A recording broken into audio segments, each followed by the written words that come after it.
Alrighty, here we go with episode 43. You know where we are. You know where we're going. Three, two, one. Let's get this recap in here. I saw it when I was queuing it up. Recap this shit. Not really much of a recap. We're pretty much going straight into it.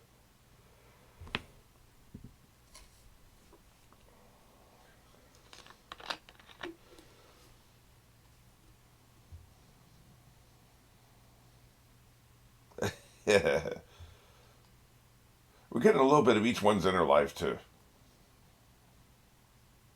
Do your best. Thank you for that advice, Lee. I wasn't going to do my best until you told me to.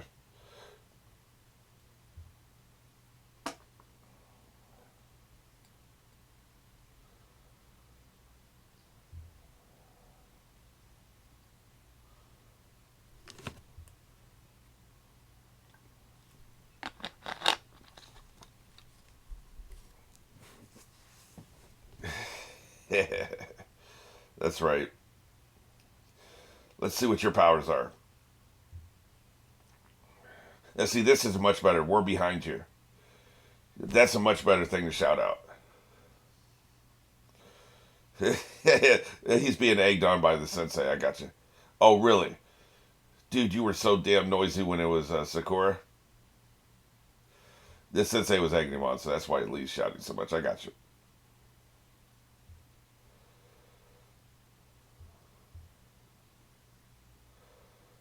Right.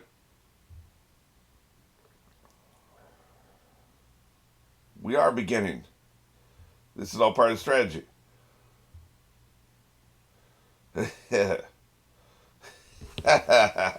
So you're confident, are you? We'll see about that.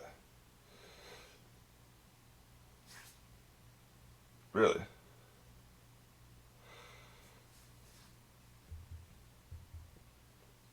She kind of looks like John Lennon in that shirt. Didn't he have a shirt that looked like that had the little golden things, little lines across? I think he did. Of course, he was dressed up as somebody else, I'm sure. So, I know. I think she did that on purpose. There's so much subterfuge. I kind of lost the sauce here.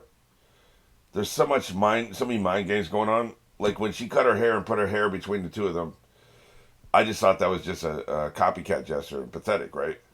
Everything is a ploy. That's what I'm saying. That's what I'm saying. It was on purpose. Everything is a ploy. Everything's on purpose. Everything's a mind game. And I forgot about that a couple episodes ago when she cut her hair. They're not going to get me like that again. If she misses, it's on purpose. Yeah, yeah. Keep thinking that. Yeah, yeah, yeah. Keep talking shit. How about we go? Yeah, what an asshole. Don't engage, man. This is like engaging with a hateful comment on YouTube. Like, why would you engage? Who cares? Don't feed the troll, man.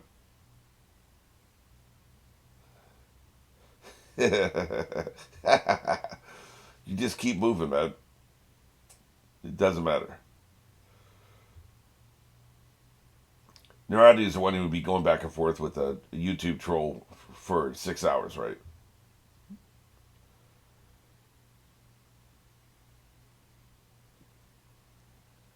Right. Why don't you do something? You just over there talking shit. Get into battle. Once I attack, it'll be over in a second. Well, then attack, bitch.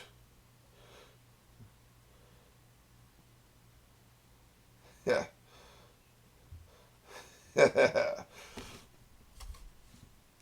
I like this. Remember what I said about the pattern, though? The person who looks like they're winning early in the battle is almost always the person who loses. The only time that didn't happen was when there was a tie. So I think Blondie's going to win simply because she seems like she's behind right now.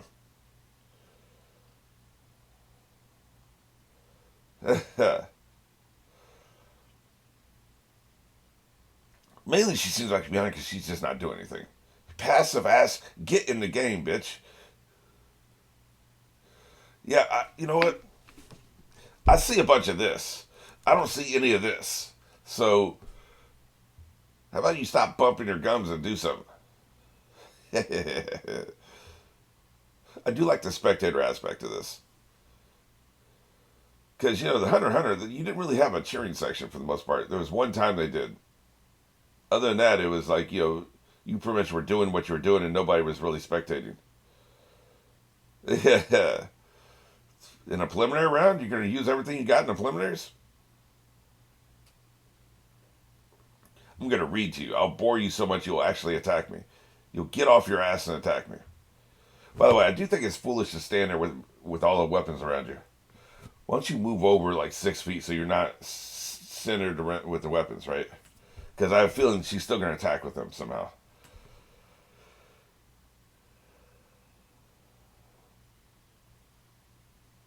Hey, I like this. Look at this. That's cool, man. She has some kind of power over documents or something. Or ribbons. It's the second time we've seen this.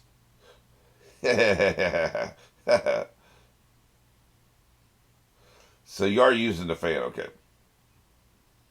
That's what I thought was happening the first time, but I don't know, man. See, now they're not showing the weapons that are all around her on the ground. Before, you could clearly see them. Yeah, that's why I thought now she can still use them, right? It's almost like a puppet master thing. Yeah, block this. I don't know, did you? No, it doesn't look like you did.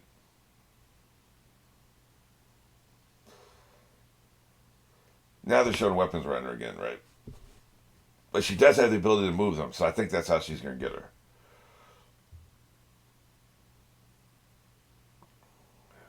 Okay, see, now you're going to do something. See, that's what I've been waiting for, you lazy ass. Get off your ass and attack. That was sweet. I like how she disappeared. I can ride my fan. How about that, sports fans? That doesn't feel physically possible. That's why we call it magic, right? I hate her hair, by the way. Princess Leia looking as Cinnabon hair.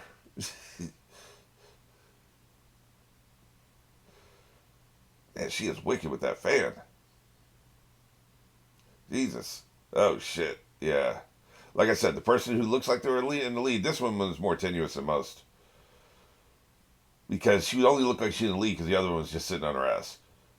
Well, whoever looks like they're in the lead ends up losing the fight. That's been a pattern we've seen. That's how they get you.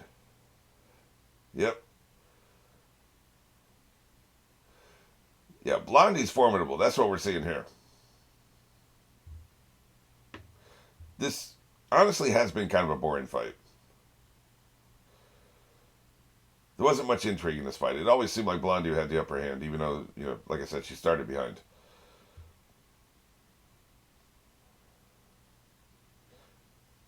I hate it when they talk shit and then they turn out to be right. Well, now that they're talking so much shit, I'm wondering if it's suddenly going to be reversed somehow. I think they're just building up sand. That's what it is. Okay. Okay. Well, that's the purpose of this fight. Like I said, and again, it's short. It's this one's a little bit longer than the last time they did one of these. This was like a 6-minute fight.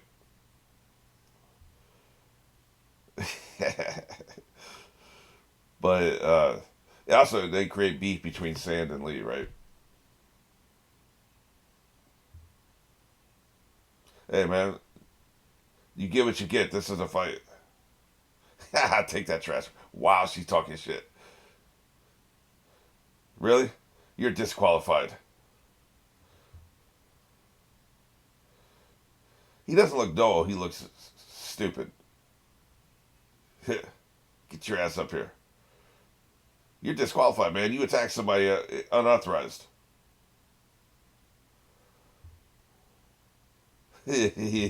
Awful looking guy. That show acknowledges it. Thank you. Thank you. I just wanted somebody to acknowledge my opinion.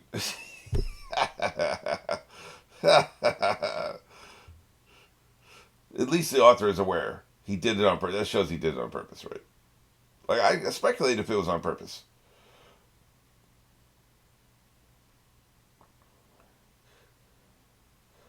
Hey, man, you lost, man. Take the L. Damn. Hyping him up ain't gonna do any good. You lost, take the L. Look, you got to fight everybody at some point, right? You can't be scared of anybody. Not in this gig. If you're scared of even the dog is scared. If you're scared of people, man, like this isn't what you should be doing.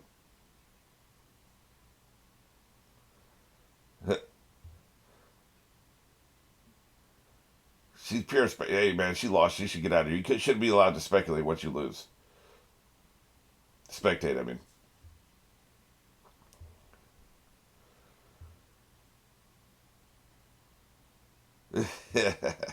Geek him up.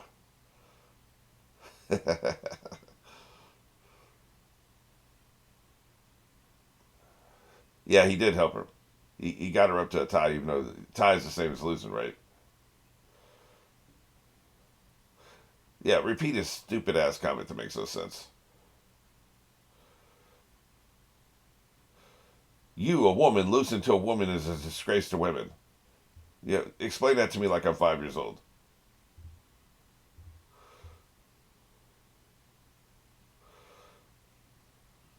I hope they fight each other. I don't think I've seen either one of those names before. Another fight I can just sleep through. Excellent. I need to catch up on my sleep.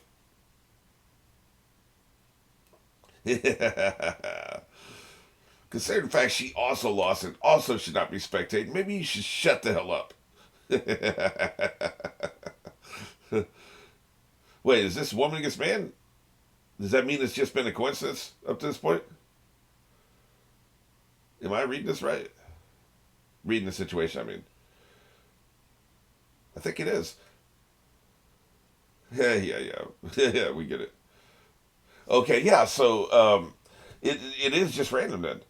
So we're saying that, like, there's only 6 or 8 women out of 20. And the first 2 matches involving women was against other women. So that seems statistically highly unlikely.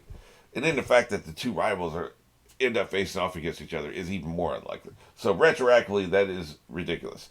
Which means retroactively, now I again believe that like these matches are fixed. This isn't random. Somebody's doing this on purpose. Which again, mind games. Everything's about mind games, so like of course it's rigged. You know? Of course it's not random. This just proves it. Very interesting.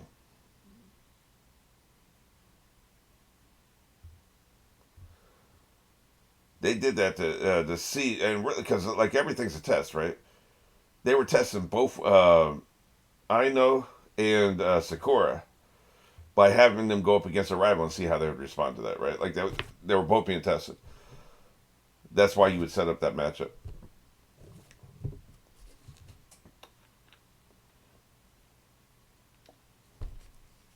Yeah, you do talk a lot. A lot of these opponents talk a lot. Nice Santa Bell. How are you doing that? It's almost like magic. Oh, I see. It is magic. Yeah, made you look, bitch. he got, she got his ass. Still, man, that stings like the Dickens. Probably some poison in it, right? Yeah. See, now you're not going to listen to the bells. Now she's going to kick your ass with those bells somehow. You're going to ignore the bells. She's creeping up behind you. She's wearing those little Santa shoes, had the bells on them. Yeah, he got poisoned. That's what it is. That shit had poison on it. Yeah. Oh, maybe it is just a bell. Okay. Shit. Dude. Yeah, there's a lot of power to sound and how it accesses your brain. I know this is 20 years ago. We've only learned more about this in 20 years. So this still holds up. There's ways you can make people throw up potentially, theoretically at least, even drive somebody crazy with sounds. A lot of them can be sounds they can't register, like dog whistles, essentially. Yeah. So there's a lot to this in actual science. Yeah, she's tearing his ass up, boy. It's had nothing to do with take you lightly, man. I'm closing out this deal. This is a transaction. It ain't personal.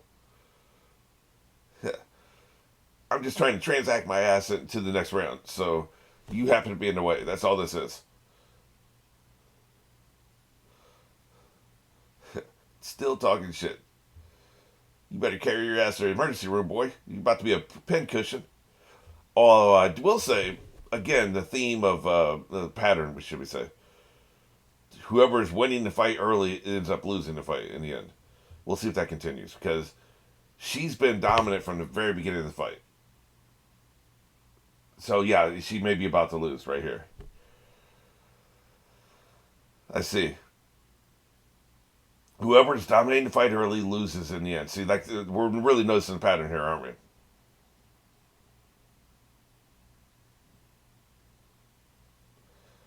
You have to mix it up at some point. This may work on 13-year-olds aren't going to notice the pattern, right? So it's exciting. You think one person can win, and then you're shocked when the other person wins. Oh my God, this is so exciting, so shocking. I never thought this would happen. But anybody above 13 is going to notice the pattern, right? So you got to mix it up. We'll see if they do.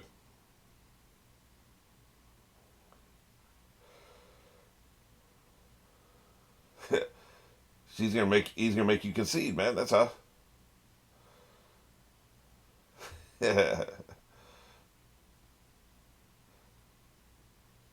Oh shit! I think I know what he's gonna do. Make her stab herself in her neck or something. He can take the hit better than her, right?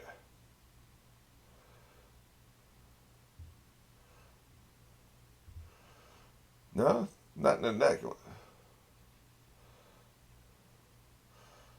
But see, if he blocks, he also makes her block, right?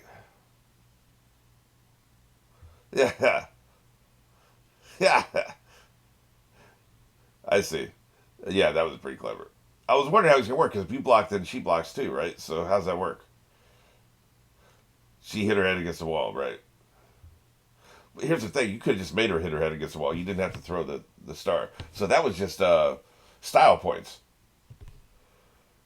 right? He did it for style points. He could literally just made her keep bashing her head against the wall because he could do the movement. So there's no wall behind him, right? So it's all about style points.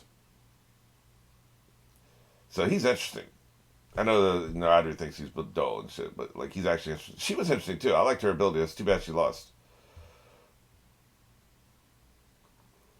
This will be somebody we know because we're about to be getting into a cliffhanger soon.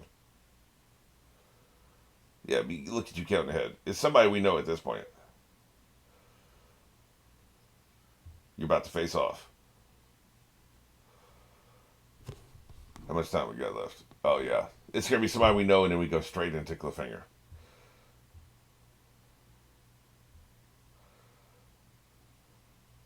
Hope that Naruto doesn't have to fight her. I wouldn't want to see that because she likes him.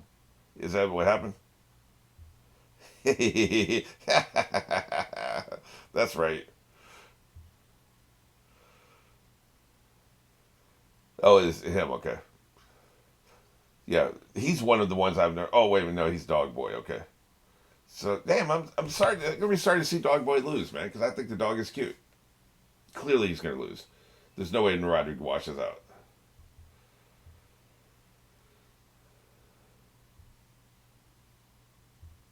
Yeah, that's right. We're rivals. Yeah. Yep. This will probably take two full episodes. This fight. That'll take us up to the weekend, and we can do character wheel. So far, character wheel. We've definitely got Sakura doing some stuff, and if he fights for the next two episodes, then he'll be in the character wheel as well. Sasuke hasn't done anything this week. We'll see how it goes. I have to say, I really like what they're doing here. We're seeing, we're being introduced to so many people we haven't really spent any time with before to see their and seeing them fight. You don't, it's interesting how in the Matrix the second one, I think, maybe even the first one, but I know for sure the second one. They said you don't truly know somebody until you fight them. That's like almost like a fingerprint in a way. And in this story, that's true.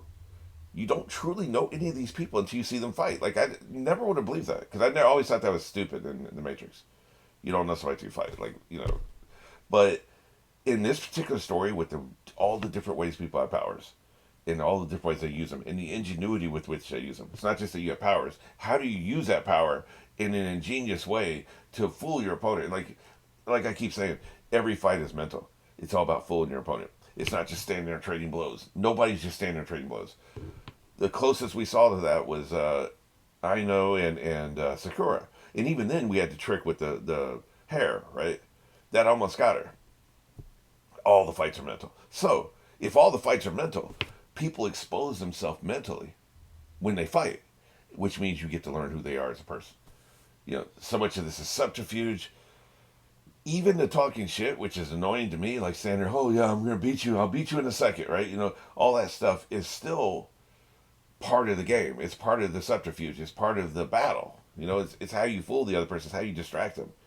Me, I'd just be ignoring. I wouldn't even respond to anything. Instead, I'd ignore everything they're saying, unless I thought it would help my game to talk shit. Which I'm not really that kind of person, so I probably wouldn't take that approach. Like thinking about it, I talked about how I would want the clone ability, right? So I would spend all my time thinking about, well, how can I use clones to the greatest effect? Like it seems to be a one trick pony, which maybe like it's not the best ability because basically, as far as I can think of right now, the only thing you do with the clone, you make 100 of them or 25 of them, whatever. They attack from all angles. You're one of them, and they need to try to figure out which one of you is the real one. Well, some people have this ability to see through the magic, so that's really not that good of a power if you think about it. I may need to think about revise my thinking on this because I think the clone ability works against normal people 100% of the time. And then what I've found out is that there's different levels of ninja. Like they are the most basic level of ninja, which is Jinni or something, Jinai. And this test advances you up to the next level of ninja. Well, somebody was kind enough to explain this to me in the comments. It makes so much sense. You're trying to become a Chuin or something. I know I'm not pronouncing any of these names correctly, but you're trying to become the next level of ninja. Which some people, if they never pass this test, they could be 30 or 40, and they say it's embarrassing because the Gen level of ninja is what kids are. 13, 14, 15-year-old. That's what you are. So if you're 30 and you're still that level, that's embarrassing. It's kind of like being a freshman at 30. Like, damn, dude. They're just trying to go from freshman to sophomore, right? This test lets you do that. So the stakes are not very high, but there are stakes. Now that this has been explained to me, there are stakes. That's what they're trying to get to the next level of ninja. Sakura's not going to get there, apparently. So I believe Naruto and Sasuke both will. So they'll be the next level ninja. She's going to be a level behind them. I assume at some point she'll have to take the test again, which we probably won't see. She'll probably disappear, take the test, come back, having advanced to the next level. But, of course, this all begs the question. How do you get to the next level? Because there's probably, 6, 8, 10 levels of ninja? Thinking back, I'm wondering, because they've been casually dropping these names. The names the person told me, the Jinni and Chuin and stuff, I've seen those names all along during the course of the series. I'm trying to think if I've heard any higher levels. Nothing comes to mind, but I'm sure there's higher levels than that. There's probably 5 to 10 levels total, I think. But, one thing about that, you get people in their 30s that are still at the first level. So are there 10 levels? Maybe not. Maybe there's 5. But whatever the case may be, if it's this hard just to get to one level up, how hard is it to get the next level up, right? Like Jesus. Yeah. The mind wanders thinking about that. But back to this. I think that what my power, what I was talking about with the is such a standard thing and such a basic thing, you wouldn't get very far in this world with that if that's what's your specialty, right? It's like a base level thing. It's like, you work on your right first to become a boxer, but you have to have your left, and you have to be able to do all kinds of other things. Like, I don't know all the names for the punches, but you really need to learn a bunch of new techniques and punches and maneuvers and stuff. So my whole clone thing's probably not very good. I'm thinking like a basic non-magical human, but some of these powers are so cool. And like I said, you see how people think. You see this subterfuge. And one of the problems with this is once you've seen somebody fight once, that subterfuge ain't going to work. Like, I know we'll never be able to fight somebody again and throw hair between her and the other person and then fall for it if they were in this room and they saw this first fight. That never will work again. So you need like 10 to 15 to 20 of these tricks in your bag. And they probably all have them. The really good ones have those tricks in their bag. So that's what's so interesting about this. And what's also interesting is the fact that they allow spectators so that more people can learn this. Isn't that interesting? Like, the proctors allow you to spectate these fights. So the purpose of that is you'd never want to use your five best tricks. To get you, I would rather lose a preliminary round than use one of my five best tricks because the five best tricks can save your life. The preliminary round, it is what it is, but that's not a life-ending situation. You may face off against Sandboy, the redhead, in a life or death match out in the real world. And if he spectated you and saw some of your best tricks, you're screwed, right? So there's so much calculus involved in all this. You're trying to get through the next rounds, but you're not trying to show off your best material. It's almost like a stand-up comedian situation if they had like a March Madness situation. They're trying to get through the rounds. You don't want to use your best jokes in the first round. But if you don't use good enough jokes, you don't even survive to the next round. So what do you do? Like, how do you figure that out? That's kind of that's the other battle going on here that we don't really see on the, it's a beneath the surface battle. Nobody has brought this up on the show. But you got to be thinking these things. But anyway, yeah, it'll be interesting to see what Naruto does next episode. And like I predicted, I think it'll be like a 2-episode fight at least. Because he hasn't gotten much screen time lately. I think they want to, give him some now.